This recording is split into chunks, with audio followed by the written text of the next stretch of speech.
खड़ा रहिए, नहीं तो मैं मानसिक रूप से संत आदमी हूँ, मुंह से कुछ उल्टा सीधा निकल जाएगा और पड़ जाएगा। पवन जी आप गा रहे थे इतना बढ़िया, हमको लगा मैं पीछे चला गया, सुन नहीं पा रहा था, इतना कर्णप्रिय। अब ये इस गीत का तो कोई मतलब है, लेकिन हिंदुस्तान की पब्लिक है, पता नहीं कैसा कैसा गीत हिट कर जाए, इसकी कोई गारंटी नहीं। एक फिल्म आई थी जिसका गाना बड़ा हिट हुआ था कि मेरे गोरे गोरे गाल मैं क्या करूं, अब पवन जी बताएंगे किराए पर दे दो। एक और बड़ा गाना हिट हुआ कि मेरी नीली नीली आंखें मैं क्या करूं, फोड़ ले। अब दूसरा कोई थोड़ा बताएगा, कांटा लगा चप्पल पहनकर क्यों नहीं गई थी, पत्थरों से आज मैं टकरा गया, अंधे थे। एक और गाना बड़ा हिट हुआ था जिसमें माधुरी दीक्षित 4-4 फीट जंप करके गा रही थी, मेरा पिया घर आया हो राम जी। सबका पिया अपने ही घर में जाता है, किसका पिया पड़ोस में जाता है।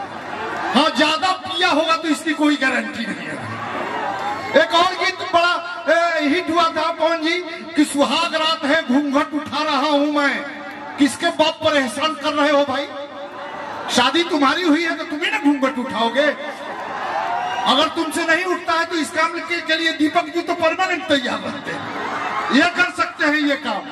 एक और गीत बड़ा हिट हुआ कि छत पे सोया था बहनोई, मैं तन्ने समझ के सो गई, मुझको राणा जी माफ करना गलती मारे से हो गई। जब छत पे बहनोई सोया था तो तू गई क्यों, और उसके बाद कुछ उल्टा सीधा हुआ तो तुम अब राणा जी को काहे फंसा रही हो भाई, इस टाइप का गीत आया।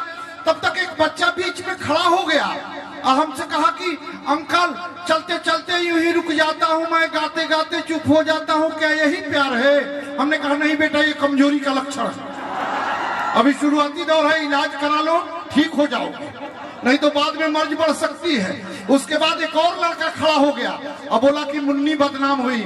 मैंने कहा बेटा तुम्हारी उम्र है, कह सकते हो कि मुन्नी बदनाम हुई, मैं जिस मंच पर रहता हूं उस मंच पर पवन जी मर्यादा में रहते हैं और हम नारी का सम्मान करते हैं।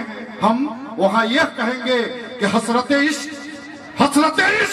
नीलाम न होने देंगे, अरे दिल की दुनिया में शाम न होने देंगे, अरे उल्फत के सारे इल्जाम अपने ऊपर ले लेंगे, पर मुन्नी तुझे कभी बदनाम न होने देंगे। अभी आपको पता है पवन जी बढ़िया सुना मुनिये मुन्ना के जब बदनाम करिए तो अब का एक बार जब ना जब वो मैं बता दूं, तमाम आंधी तूफान आएंगी, शेर हमेशा शेर ही रहता है, ठीक ना। काली यूट्यूब पर चौड़ी पक्का हम जाना था। अच्छा अभी हमने कोरोना सीरीज लिखा है, कोरोना सीरीज, कोरोना में देखे 2 साल कार्यक्रम नहीं हुआ, सब कुछ बंद था कोरोना में, 2 मिनट का है कोरोना सीरीज, आप ताली बजा दे तो मैं सुना दूं।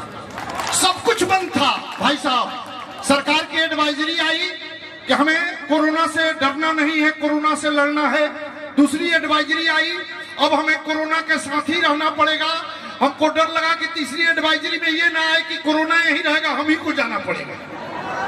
पहले लोग छींकते थे तो आदमी जाता हुआ रुक जाता था कि कहीं मेरा काम न बिगड़ जाए, आज कोई छींकता है तो आदमी भाग जाता है कहीं मेरा काम ही न तमाम हो जाए। ये स्थिति हो गई। आपने देखा सब कुछ बंद था, केवल वाइन शॉप जब खुला दिल्ली में, एक ही ठेके से मास्क लगाकर बाप बेटे दोनों दारू खरीद रहे थे। पिताजी गटर में गिर गए, बेटा बोला कैसे गिर गए गटर में, उन्होंने कहा कि वो जो बना था मेन होल उस पर ढक्कन नहीं था, हमने सोचा कि सोशल डिस्टेंसिंग का सर्कल है उसी पर चढ़ गया, गिर गया। आपने देखा सब कुछ बंद था, ब्यूटी पार्लर तक बंद थे, पत्नी का मुंह बहुत भयानक दिखता था। मेरा 9 साल का बेटा हमसे कहा कि पापा नानी की याद आ रही है, चलो ना नानी के घर घूम आए। हमने कहा कि बेटा सो जाओ, पूरे देश को नानी याद आ रही है। ये स्थिति हो गई थी भाई साहब। कोरोना पर तमाम बातें हुई, तमाम धारणाएं कोरोना ने तोड़ दिया।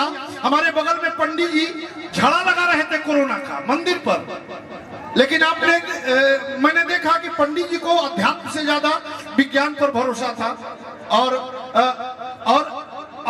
वो मास्क लगाए हुए थे। आइए आप सीधे सीधे पहुंच जी, आप ही को मैं सब समझ रहा हूँ, उधर खेला आप लोग मेरे विरुद्ध बतिया रहे हैं ना।